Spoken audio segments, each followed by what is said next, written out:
The protocol inside movement's token dump scandal. Also, ETH gas limit ceiling proposal, Bitcoin data limits debate, and Base becomes a stage 1 rollup. This article is featured in the latest issue of The Protocol, our weekly newsletter exploring the tech behind crypto one block at a time. Sign up here to get it in your inbox every Wednesday. Welcome to The Protocol, CoinDesk's weekly wrap-up of the most important stories in cryptocurrency tech development. I'm Margaux Nijkerk, the Ethereum protocol reporter on CoinDesk's tech team.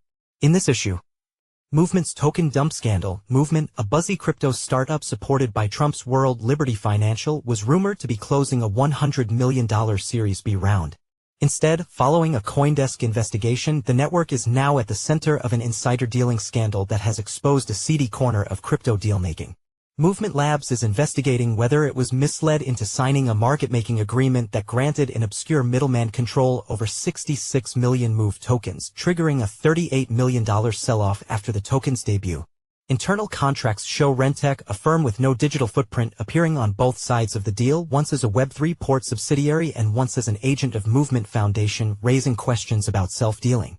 Foundation officials initially flagged the Rentech deal as possibly the worst agreement they had ever seen. Experts warned it created incentives to pump Move's price before dumping tokens onto retail investors.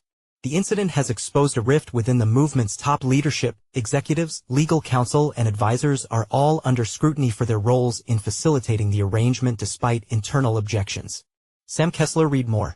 ETH proposal aims to raise gas limit ceiling. Ethereum Foundation researcher Rad Feist filed EIP 9698, a plan to let the blockchain's gas limit grow on autopilot over the next 4 years.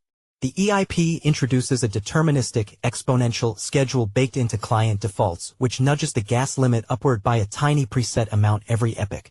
These predictable gas limit increases allow current validators to keep their machines up to speed, cutting the need for sudden upgrades.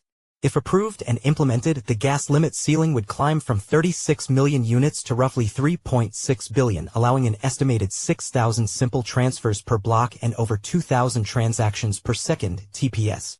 Ethereum's current TPS is around 15 to 20 TPS.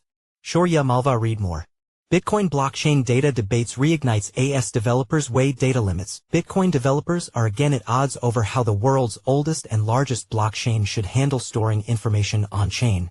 With a proposal to relax long-standing limits on the size of data held sparking fierce debate reminiscent of 2023's battles over ordinals. The blockchain's OP_return feature allows people to attach a small piece of extra data to a transaction. It is often used for things like notes, timestamps, or digital records. The proposed change would remove the 80-byte cap on such data, a limit originally designed to discourage spam and preserve the blockchain's financial integrity. Supporters argue the current limit is pointless because users are already bypassing it by using taproot transactions to hide data inside parts of the transaction meant for cryptographic signatures. Bitcoin Core developer Luke Dasher called the proposal utter insanity and warned that loosening data restrictions would accelerate what he sees as the degradation of Bitcoin's financial first purpose. Sam Reynolds Read more. Base reaches stage 1 rollup status. Base, the popular layer 2 network from cryptocurrency exchange Coinbase Coin, is now a stage 1 rollup, said the company, setting up its path towards full decentralization. The transition to a stage 1 rollup comes as other layer 2s have also reached that milestone, making these networks less reliant on centralized entities. The move means that Base will now have a security council, a network of 10 independent entities, which we chose from all around the globe, said Tom Vieira, the head of product at Base, in an interview with CoinDesk. Margaux Nijkerk Read more. Margaux Nijkerk reports on the Ethereum protocol and L2S. A graduate of Johns Hopkins and Emory Universities, she has a master's in international affairs and economics. She holds BTC and ETH above CoinDesk's disclosure threshold of $1,000.